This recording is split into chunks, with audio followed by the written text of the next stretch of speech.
আমাদের সকলের পছন্দের পানীয় কোকাকোলা কিন্তু গাঢ় বাদামি বা কালো রঙের নয়, বরং এটা গাঢ় সবুজ রঙের।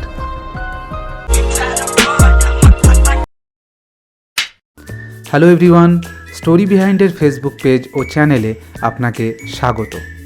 এই পেজের মাধ্যমে আমি চেষ্টা করব সারা বিশ্বের কিছু ঐতিহাসিক ও বৈজ্ঞানিক তথ্য আপনাদের সামনে তুলে ধরার। আকর্ষণীয় প্রচুর তথ্য শুনতে ও জানতে চ্যানেলটিকে ফলো করবেন এবং ভিডিও ভালো লাগলে লাইক ও শেয়ার করতে একদম ভুলবেন না। আপনাকে যদি জিজ্ঞেস করা হয় কোকাকোলার রং কী, আপনি এক লহমায় উত্তর দেবেন গাঢ় বাদামি বা কালো।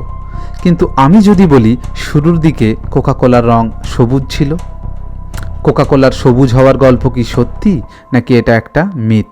তবে শুনুন। 1886 সালে কোকাকোলার যাত্রা শুরু হয়।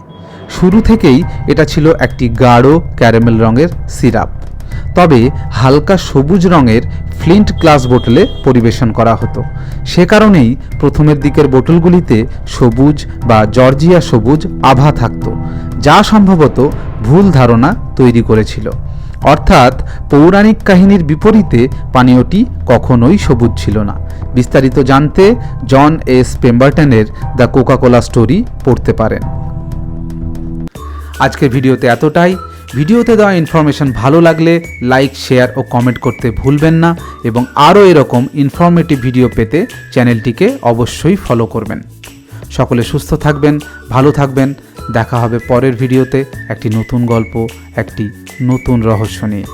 ধন্যবাদ।